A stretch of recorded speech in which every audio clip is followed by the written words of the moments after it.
Lakers' current team is probably going to be the roster next year too. With Russell Westbrook, LeBron James, and Anthony Davis all under contract next season, the Lakers likely won't look too different moving forward. The Lakers' decision to trade for Russell Westbrook is a move that came at a big risk, not just for the immediate future, but for multiple years moving forward. The worries of trying to figure out how to fix the current Lakers roster have overshadowed the fact that this will likely be a problem the team will have to address next season as well.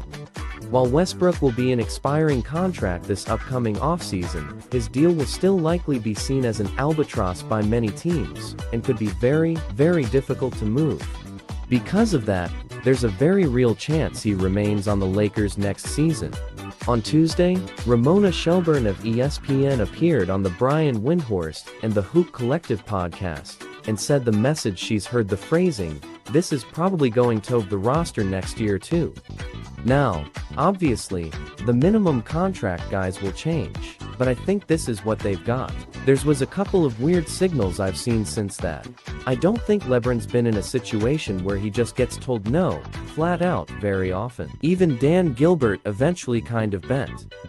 With another year left on his deal, and his play declining at a rapid rate, the concerns about Westbrook extend beyond this season. The Lakers will have the same sort of restrictions on how they can build out their roster next season, some imposed by the league, and some imposed by themselves, and are going to have the same type of struggles. Perhaps they can find a buyer on his deal, say Oklahoma City, who would allow them to straight salary dump him, but the team likely isn't getting any sort of value back on that. The team wasn't willing to attach draft compensation to get off his contract for little to no on-court upgrade that is John Wall, at the deadline. Say, we have little reason to believe they do so this summer.